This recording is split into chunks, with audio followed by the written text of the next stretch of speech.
누군가 반가운 사람을 만날 때 이런 방식일까요? 그림 보면서 한번 설명을 해드리도록 하겠습니다. 자, 여기는요, 편의점입니다. 그런데 저 남성이 검은 옷 입은 사람 좀 남성에 주목해 주시고요. 저쪽에 또 한 무리가 들어왔어요. 물건을 고르고 있네요. 뭐 음료수 뭐 먹지? 뭐 그러고 있나 봐요. 근데 저 사람이 저 3명 앞을 지나갑니다. 그런데 저 사람들 속닥속닥해요. 야, 저 사람 뭐 있어? 막 그런가 봐요. 그런데 저 3명, 저 남성이 다가갑니다. 반가운 친구였나요? 동창인가요? 야, 이 사람 여기서 만나네. 이 녀석 여기서 만나는구나. 너 잘 지냈어? 라고 하는 것 같더니 아니에요. 뭔가 목각이 잡고 있어요. 허허, 대체 무슨 일이 있었던 건지 김복준 의원님. 네. 편의점에서 뭐 반가운 사람 만난 줄 알았더니 그냥 뭐 목각에다 팔도 잡아요. 저기에 그 물을 사려고 들어간 세 사람 무리가 있지 않습니까? 네. 저 사람들은 마산 동부경찰서 소속 형사 3명입니다. 저 세 사람은 26일 날, 지난달 26일 날 이 합성동에 있는 한 노래방에 어떤 이 범인이 들어와 가지고 네. 노래방 주인이 없는 틈을 타서 지갑에 있던 현금 100만 원 그리고 이 장면이에요, 지금? 네, 다른 이 지갑 내에 있던 귀금속 뭐 등등 해갖고 한 350만 원 상당이래요. 아하. 그거를 훔쳐 가지고 달아났던 그 범인의 그 수사를 위해서 동원된 형사들이에요. 그러니까 노래방에 지금 보이는 것처럼 저 사람의 인상착의가 드러난 CCTV가 있었지 않습니까? 네. 그러니까 형사들은 아마 저 영상을 형사들 단톡방이라고 그래요. 네. 형사들 각 이 전체가 놓고는 계속 토론해요. 야, 이 범인 그 노래방 그 350 훔쳐간 이 친구 말이야. 귀는 꼭 송강호 같으네. 코는 예를 들면, 네네. 정우성 같으네. 뭐 이러면서 형사들이 막 얘기를 해요, 원래가. 실제 이게 단톡방 올라온 사진이에요? 네. 저렇게 이 특징 같은 거를 형사들끼리 주고받으면서 자연스럽게 범인의 특징 같은 거를 익힙니다. 네. 예. 그러던 그 범인 중에 하나였는데, 그 사건 기타 다른 사건을 수사하기 위해서 탐문 수사로 이제 그 편의점 주변에 가서 네. 수사를 하다가 물 사러 들어갔어요, 목마르니까. 아하. 물 사러 들어가서 물을 딱 사고 있는데 마침 저 범인이 네. 그 카운터 쪽에서 있다가 사가지고 또 본인의 형사인 줄 모르니까 형사 앞으로 갑니다. 가서 이렇게 쓱 지나가요. 네. 그 순간 형사들이 야. 바로 이거 우리가 계속 단톡방에서 얘기하던 그 범인 맞네. 그래가지고 저렇게 검거하는 겁니다. 세상에 그 뉴스파이터 시간에도 김복준 의원님이 그런 우스갯소리 해주셨잖아요. 경찰들은 집에 가서 자기 부인보다 더 많이 보는 사진이 범인 사진이라는 거예요. 근데 실제 그랬나 봐요. 저 물 사고 저 경찰 3명 앞으로 지나가는 그 순간 한 1, 2초 됐을까요? 그 순간에 얼굴을 알아봤어요. 경찰 얘기 들어보시고 이어가 보도록 하겠습니다. 그 노래방에 있던 그 CCTV 기기가 굉장히 좋은 거더라고요.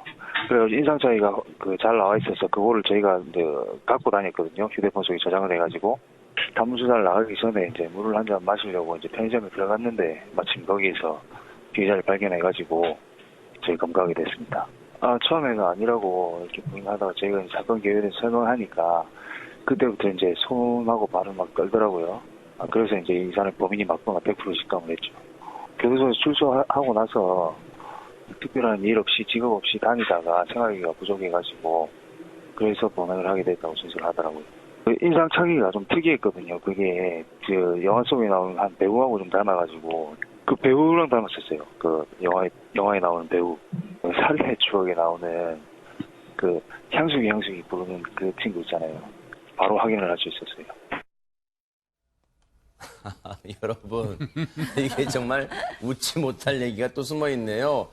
이 최단비 변호사님, 지금 영화 살인의 추억 여러분 혹시 기억나세요? 거기서 송강호 역할을 했던 그 형사 역할을 했던 송강호 씨가 막 다그칩니다. 야야, 그 인상착의 얘기해봐 했더니 향수기? 향수기? 했던 그 영화의 박노식 씨를 닮았다는 거예요, 최단비 변호사님. 네, 맞습니다. 아까 앞서서 김복준 의원님께서 형사들끼리 단톡방에서 정보를 공유한다고 하는데 그 정보를 공유하는 이유가 많이 보더라도 그 특징을 잡아야지 순간 지나쳐도 기억을 할 수가 있잖아요. 네. 형사분들이 정말 예리하시게 그 인상 차이가 특이했다라고 하면서 네. 그 살인의 추억에 나오는 그 향수기 그 배우 있잖아. 그 배우와 닮았어 이렇게 해서 인상 딱 기억해두고 계셨던 거예요. 네. 근데 딱 지나가니까 많이 봤는데 네. 살인의 추억 향수기 이래서 바로 잡으실 수 있다고 아하. 합니다. 그 박노식 씨가 영화에서 그러잖아요. 향수기 예뻤다. 그랬잖아요. 경찰은 그럴 거예요. 너는 운이 나빴다. 이렇게 할 거예요. 아마 딱 걸렸습니다. 그런데 정말로 김동철 원장님 하필 저 범인 입장에서는 아니 많고 많은 편의점에 왜 내가 물 사러 들어갔는데 편의점에 경찰이 들어와? 그랬을 거예요. 스스로는 뭐 운이 나빴다, 재수가 나빴다라고 얘기를 할 수는 있지만 이게 이제 확률적 검거라 그래서 지속적으로 계속 범행을 했던 사람들은 노출도 그만큼 되게 많은 거거든요. 아하. 그렇기 때문에 노출을 자기가 그만큼 됐는지도 모르고 네. 일단은 많이 다녔다는 네. 것이고 지금 이제 앵커께서 얘기하셨던 것처럼 그 영화 배우처럼 닮았기 때문에 네. 한번 예를 든다면 이제 범행을 저질러도 네. 아마 눈에 각인이 확실히 됐을 겁니다. 네. 그렇기 때문에 형사들도 또 쉽게 잡지 않았을까. 네. 그리고 하나 형사의 또 매 같은 눈도 그러니까요. 또 한몫했다 볼 수 있죠. 정말 경찰분의 촉도 대단해요. 저 보세요. 저 가운데에 있던 경찰분 이거 옷깃을 여미면서 참 이런 일도 있네. 내가 경찰 생활하면서 이런 일도 있네. 아마 헛웃음 지는 것도 나왔는데 이 범인들 입장에서는 김호인 변호사님 누구 담는 것도 범인들 입장에서는 안 좋을 것 같아요. 네, 안 좋죠. 네. 그리고 더욱이 지금 이 경찰분들께서 단체 그 메신저방을 통해서 공유를 하신 상황인데 그리고 이건 여담으로 아까 CCTV를 보면 굉장히 대범하지 않습니까? 그러니까요.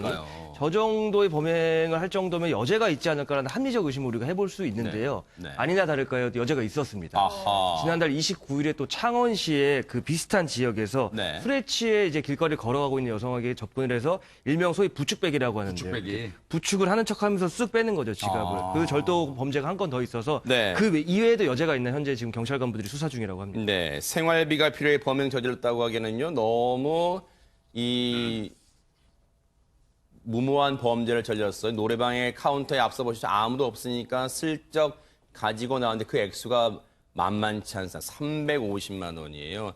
그런데 어쨌든 이 사람요, 이 경찰의 예리한 그 매의 눈, 그리고 촉, 그리고 자나깨나 범인 얼굴 보면서 잡겠다는 그 의지를 피해가지는 못했습니다. 정말 경찰분들께 감사의 박수를 보내드리겠습니다.